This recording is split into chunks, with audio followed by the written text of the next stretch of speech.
Sherran, au nord de l'Irak, non loin de la frontière turque. Dans ce camp balayé par les vents et par 45 degrés s'entassent 15 000 yézidis. 2600 familles déplacées, chassées par Daesh et qui ne savent plus vers qui se tourner. Sous l'une des tentes, nous rencontrons des jeunes filles qui furent prisonnières de Daesh. Elles ne s'expriment guère et c'est l'un des pères qui raconte le long marchandage pour les faire revenir dans la communauté. Au début, c'était en contact par des téléphones avec les vendeurs et puis on a se donné un rendez-vous et puis on a payé de l'argent pour les livrer.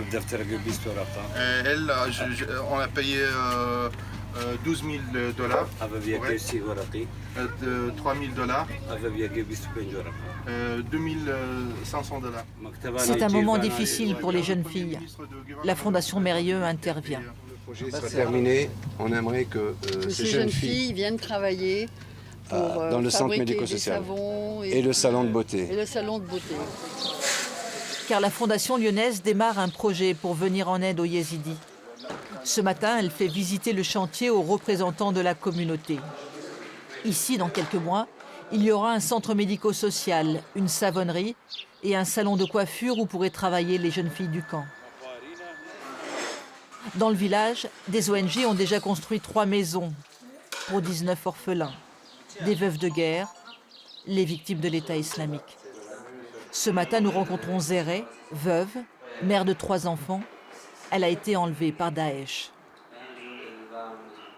Quand j'ai été enlevée avec mon mari par Daesh, j'avais 2 enfants et j'étais enceinte du 3e. Mon petit garçon est né dans le camp de Daesh. C'est pour Zéré et tous ces enfants que les associations lyonnaises, le conseil régional qui offre ses machines à coudre, la librairie De Citre ou la Fondation Mérieux se mobilisent. Ce qu'on cherche à faire, c'est recréer de l'activité, donner un soutien aux familles qui ont beaucoup souffert. Et c'est pas uniquement, c'est la santé au sens large, hein, c'est pas uniquement des soins qu'il faut au corps qu'il faut prodiguer, mais aussi à l'esprit et faire en sorte qu'ils se reconstruisent.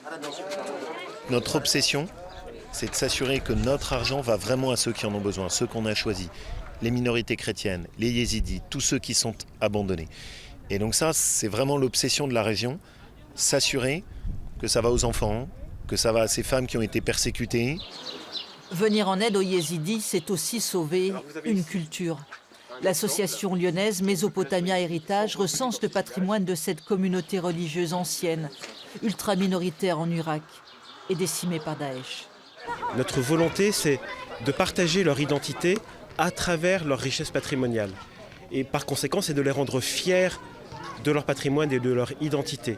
Et c'est bien tout l'enjeu, parce que ce sont des communautés qui sont confrontées à des situations d'une urgence telle qu'elles n'ont plus le luxe de pouvoir s'intéresser au fondement de leur identité. Pour les acteurs humanitaires et politiques de la région, aider l'Irak à se relever passe par le sauvetage de ces minorités opprimées, quelles qu'elles soient, où qu'elles soient, sans considération de religion. L'humanité par-dessus tout.